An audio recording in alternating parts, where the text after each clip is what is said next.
তো আমরা এখন স্নান টান করে ফ্রেশ হয়ে নিয়েছি, এবার আমরা খেতে যাব। এখন প্রায় 2:30 বাজে। একটা লোকনাথ হোটেল বলে আছে, ওখানে আমরা যাবো ঠিক করেছি, কারণ আমরা একটু বাঙালি খাবারই খাবো। একটা জিনিস বলা হয়নি, এই দেখুন,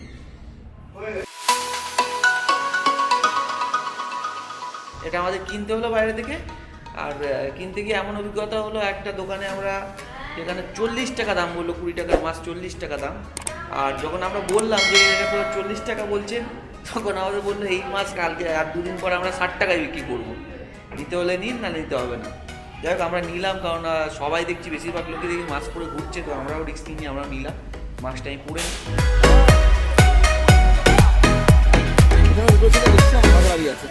তো আমরা লাঞ্চ করে নিয়েছি।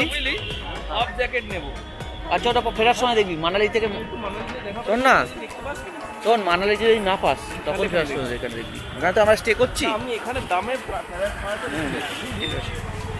আমরা লাঞ্চ হয়ে গেছে, আমরা কাতলা থালি দিয়ে লাঞ্চ করলাম আর কি।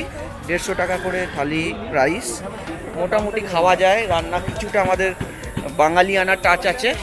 এই লোকনাথে মোটামুটি এখানে বেশিরভাগ বাঙালি এখানে এলে এখানেই খাওয়া দাওয়া করেন, নিউ দিল্লি স্টেশনের আশপাশে। আর এখন আমরা নিউ দিল্লি স্টেশন থেকে বেরিয়ে পাহাড়গঞ্জ যে মার্কেট, লোকাল মার্কেট, সেই লোকাল মার্কেটে বেরিয়েছি, একটু আশপাশে দেখছি দোকান টোকান।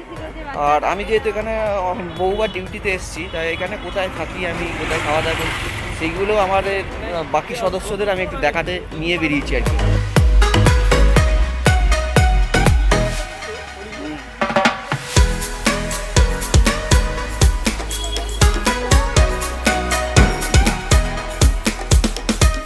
এই সময় আপনারা একটা কথা বলে রাখি, পাহাড়গঞ্জের যে লোকাল মার্কেট আছে, এই মার্কেটটা খুব সস্তা মার্কেট, এবং ওখানে বেশ ডেলি ইউজ করার মতো সব জিনিস এখানে পাওয়া যায়, আর খুব সস্তা। একটু ভালো করে বার্গেন করবেন, যারা একটু ভালো বার্গেন করার ক্যাপাবিলিটি আছে, তারা এখানে কিন্তু সস্তায় খুব ভালো ভালো জিনিস এখানে পেতে পারেন।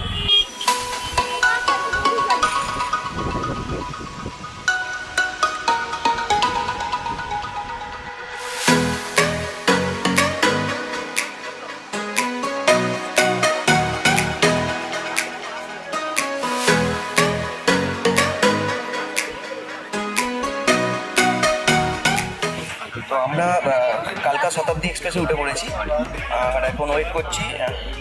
5:05 বাজে, এখন 5:15 আমার ট্রেন ছাড়বে। আর এটা লাস্ট স্টপেজ হচ্ছে কালকা, মাঝে 2-3টে স্টপেজে এটা দাঁড়ায়। আর সাধারণত এই ট্রেনটা 1 নম্বর প্ল্যাটফর্ম থেকেই দিয়ে থাকে নিউ দিল্লি স্টেশনে। তো আমাদের সুবিধাই হয়েছে, কারণ আমরা রিটার্নিং রুমে ছিলাম, রিটার্নিং রুম 1 নম্বর প্ল্যাটফর্মের থেকে এন্ট্রান্স, তো আমাদের বেশি এদিক ওদিক করতে হয়নি লাগেজ নিয়ে।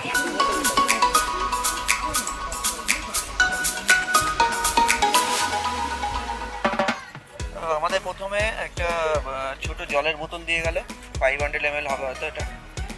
আর তারপর দিয়ে গেছে হচ্ছে এই একটা নিম্বু পানি, স্ন্যাক্সের মধ্যে আছে, এটা একটা আছে স্যান্ডউইচ, এটা একটা আছে পিনাট।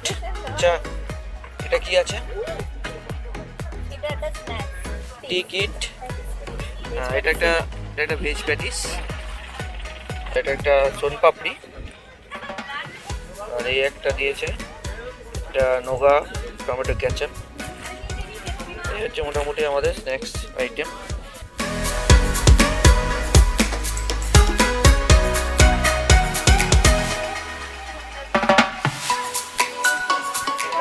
আমরা এসে পৌঁছেছি কালকা স্টেশনে।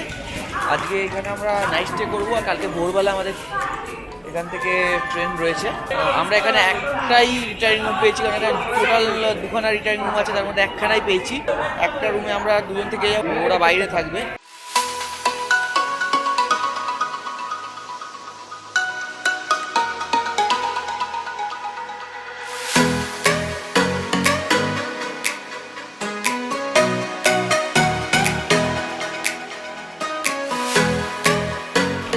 এই হলো আমাদের কালকা রিটায়ারিং রুম, বিশাল বড় রুম। আমি বেরোই এদের এখান থেকে যেটা জানতে পারলাম যে এনারা 2টো রুম আছে, কিন্তু একটা রুমই আপনার বুকিংয়ের জন্য অ্যাভেলেবেল রাখেন, একটা অফিসারদের জন্য এনারা রিজার্ভ করে রেখেছেন।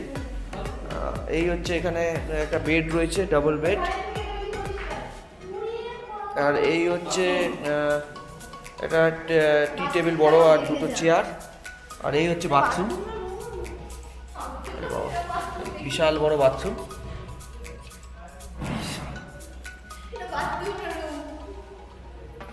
আর এই হচ্ছে একদম জাস্ট দরজা থেকে এই বেরোলেই দেখিয়ে দিই।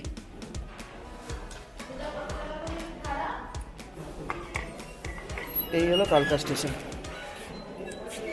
এই 1 নম্বর প্ল্যাটফর্ম।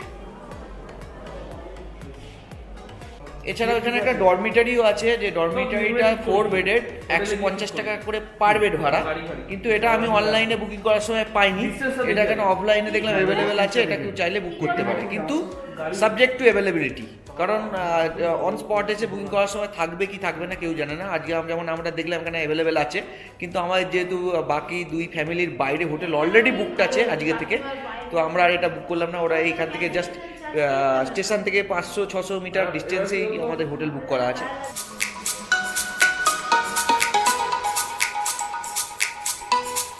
আমরা এখন স্টেশনের ভেতর সিটিসি এখানে গিয়ে এখানে খাবার জায়গা আছে, ক্যান্টিন মতো, এখানে খেতে এসেছি। তো খাবার খুব লিমিটেড, বিরিয়ানি কিছু আইটেম আছে, থালি আইটেম আছে, আর আমরা একটা রাজমা চাওয়াল নিয়েছি আর একটা চিকেন বিরিয়ানি নিয়েছি।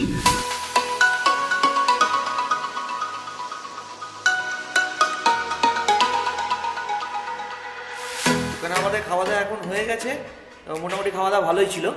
আর আমরা চিকেন বিরিয়ানিটা খারাপ ছিল না, বিরিয়ানিটা একটু অন্য স্টাইলের।